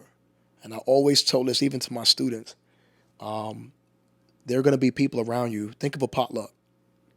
There are going to be people around you that bring the turkey and the mac and cheese, right? And those are the things that you see somebody. If you go to any Thanksgiving dinner, when auntie or whoever's role it is to bring that, that's what everybody's waiting on, right? And everybody's like, "Ooh, that's the turkey. There go the mac and cheese." And maybe you brought the silverware. Without the silverware, y'all can't eat shit. So no matter what somebody is doing around you, That's fact. no matter how great somebody seems in your circle or your family, run your race. Understand what you have to offer to any potluck. Bring that shit. Be the best at whatever you have to offer. And man, life is going to open up for you. Because I am exactly where I am with very few skills, with no degrees, no major accolades, no nothing. Yet I have everything that I always wanted. I'm married. My wife is beautiful. My kids are brilliant. They're beautiful. We are blessed. I live in the number one neighborhood in the city of Houston. I got 3 properties, buildings that is. Buildings that is, right? My money in my account is plentiful. Amen. The trips that I take are fantastic. But if I gauge my life on what somebody else was doing or what somebody else was bringing to the table, I'd be really, really, really depressed. You know what I'm saying? And I think a lot of times we need to understand, and that's if you're an athlete, if you are a ball player, JB, how many people do you know personally that make millions of dollars to just block shots and be a presence in the paint? Not a lot, but enough to be like a handful. Yeah, a handful. And that's just personally. Yeah, How many people in the league are like that, though? Many, a lot. right? But if we look at the game, let's just keep it on the ball player sense. Everybody's focused on what? Scoring. Yeah, yeah, yeah. Yep. Right? That's what everybody, the coaches, the kids, the younger kids. Yep. If you're not getting the buckets, how many times we see kids leave a game that maybe had 6 points and they won by 20, but he had 6 and he pissy. Yeah. And they won. But you know what? Yeah. That's everybody's focused on the big stat, the big thing. Man, there are people that support their families and make millions doing whatever that intangible is. You know how many non-scorers there are in the NBA? A lot. Well, yeah, okay, yeah, a lot. Come on, man. Let's But keep it could a get buck. your bucket, but We outside. not we not talking about that. We talking Yeah. about in their job. Oh, at their job, a We're talking lot. about at their job. There's a lot of people. Not that what they don't. can do if they come to Lifetime, bro. We Oh, get no, that. for Or sure. Family. We get that. Right. But in their job, that's not what they're paid to do. A lot of them. That's not what they're paid to do. We don't recognize you for that. What we want from you is this. And the better you are at that, we will continue sending these checks your way. You got to understand that's how life is. Okay. You know what I'm saying? So, man, understand what you have to bring to the table. Own that shit. Master it. Be the best goddamn silverware bringer Yes, sir. that you can fucking bring. Man. Man, yo, and just and live life, man. And that's exactly what I'm doing. If my best is 50 million, I want it. And if my best right now is to net $3 million, which is facts, man, life is good. Man, that is so beautiful, man. I appreciate you once again, bro. Tell them where to find you and, just plug everything that you got going right now. Can't find them. You just see them when you see them, bro. Right, yo. You just- For real. if you need me, you shine the J Yeah, man. in the sky, man. I'm right there. Nah, man. I mean, yo, you know where to find me, man. I'm not big on the social media Okay. like that no more. But Coach _J_AY_Pitt PIT. That's just something I post just to kind of keep y'all knowing that I'm alive. But yeah, man, the ranch office, I got 3 locations. My main location, my first baby, is in Memorial, Houston. Co-working flex space, event venue. We do birthday parties, baby showers, the whole 9. I got one in Katy right now that is under construction, finishing up September 1st, 22,000 square feet, 4 times the Blessings, size of our first one, blessings. right outside of Katy Mills Mall on Kingsland Boulevard. That'll be open soon. If you need anything, again, from event space to just flex space, get away from the house. Fitness center in there as well. I got a medical side in there as well. So if you're an MD, therapist, doctor of any kind, whatever your practice is, if you're looking for a presence in the Katy, Texas area, we can provide that for you. And I just did an acquisition in Baytown, so my third location is in Baytown.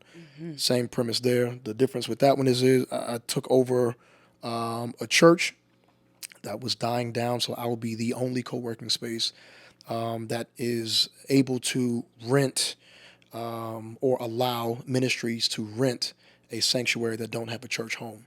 And several churches have started that way. Hope City is one of the biggest ones that I can think of that started in Memorial High School. That's So if you are a ministry Wednesday, Sundays, and you do Bible study, church functions, and you're looking for a sanctuary to hold, Yo, right when That you think niche? you know a What? nigga, man. Right when you think you know it. yeah, but I mean, I got that. Of course, I get to scratch the itch with AAU, man. So Southwest Athletic Group swag is my baby. I've had swag for 11 years now.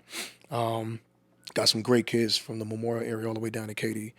I love that. I love the ability to be able to get in the gym still, and mentor young men and women from 12 all the way up.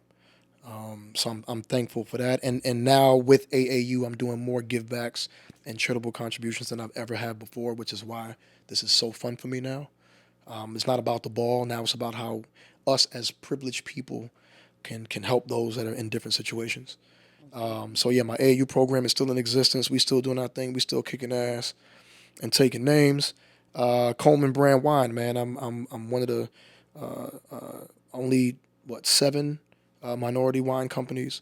We are still getting it going. FDA approved. Still got my Working on bottle. that. I'm self-funded, so everything we do is slow motion.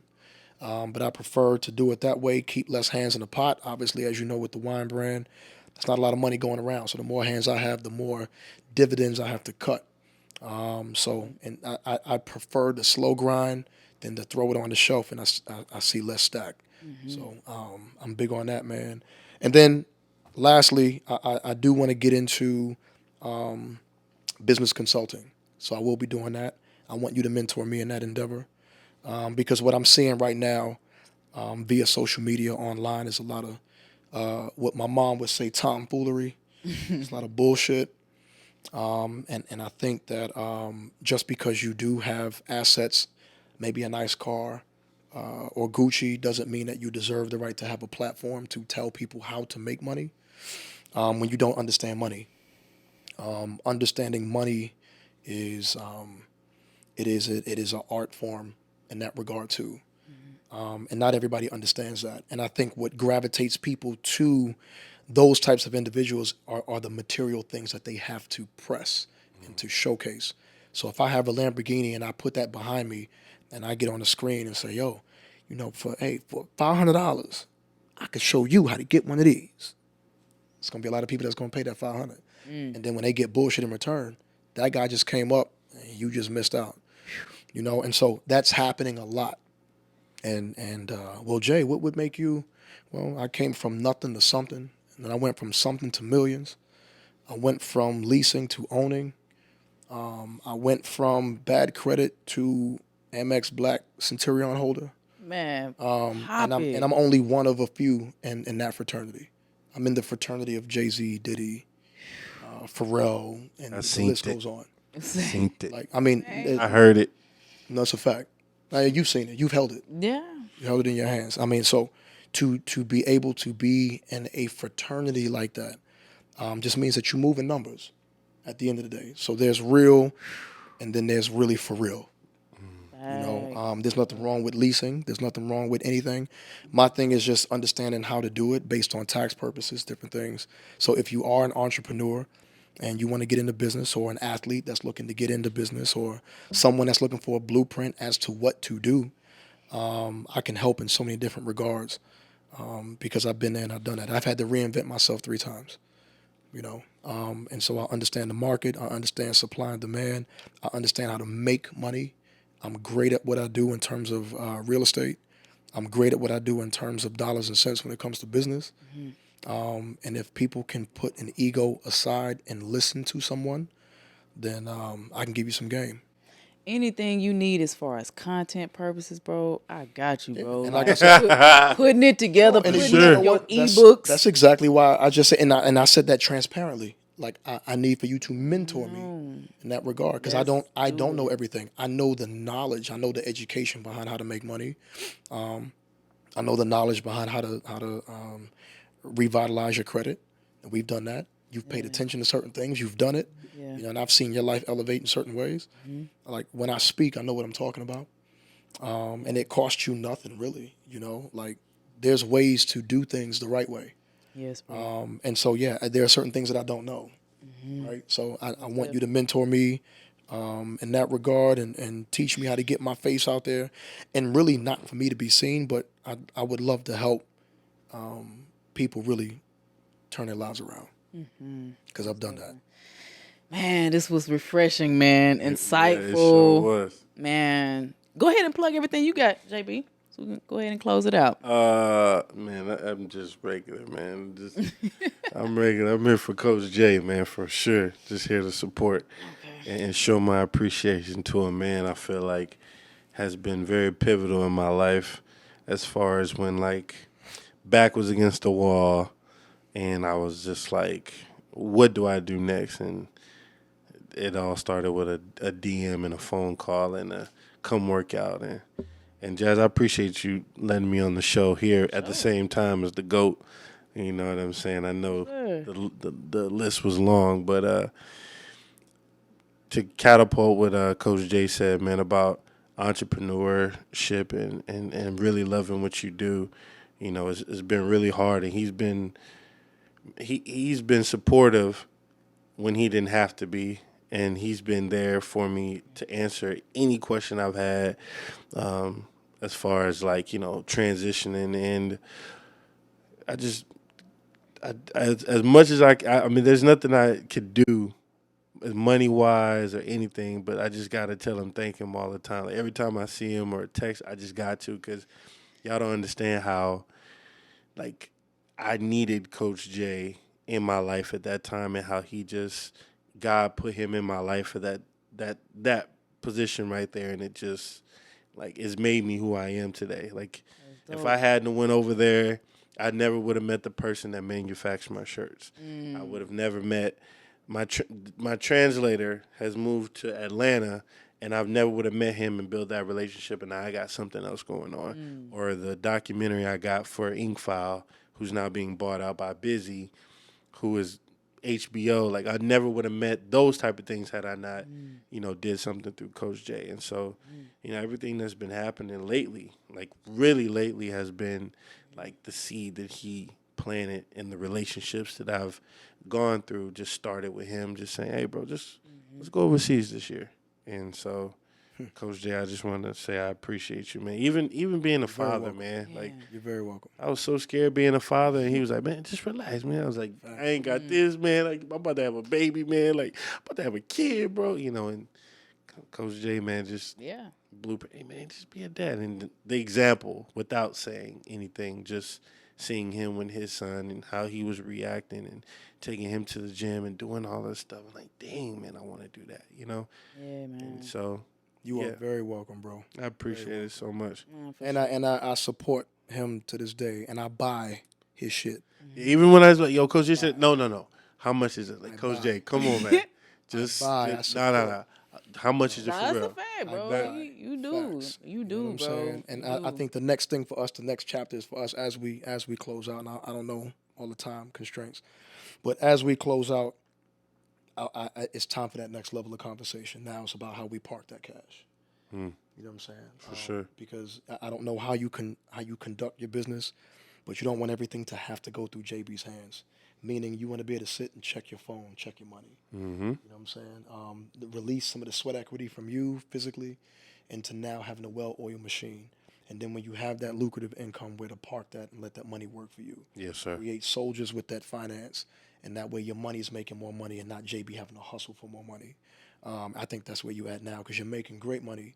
Everybody knows who you are. Now it's time to just take it up that next level, and we'll sit and we'll talk about how to do all of that stuff too. Yes, sir. Absolutely. Man, oh, thank you so much, bro. Like, it's so much I can say. Like, let me take my time to give you your flowers. Like, there has been times where I calling you, bawling my eyes out, like, and you were there just listening. Yeah. You know what I'm saying? Just mentoring to me, and it's so much that I can say right now, bro. But I'll be talking all day. I just thank you, bro. Thank you for just mentoring me. Thank you for just giving me, the tools. You never really gave me the answer. You always gave me just a little bit to go and put it in. You know what I'm saying? Exactly. So you don't meet a lot of people like that in your life, man. No, you so don't. I really cherish the relationship that we do have, bro. So Likewise.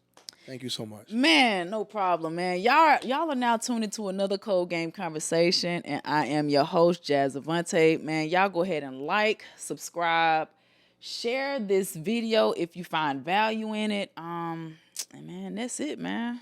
Man, we out. Cold Game Convos. Ooh. Whatever that was. Oh, shit, I thought you ended it. Yeah. No, I got all that, bro.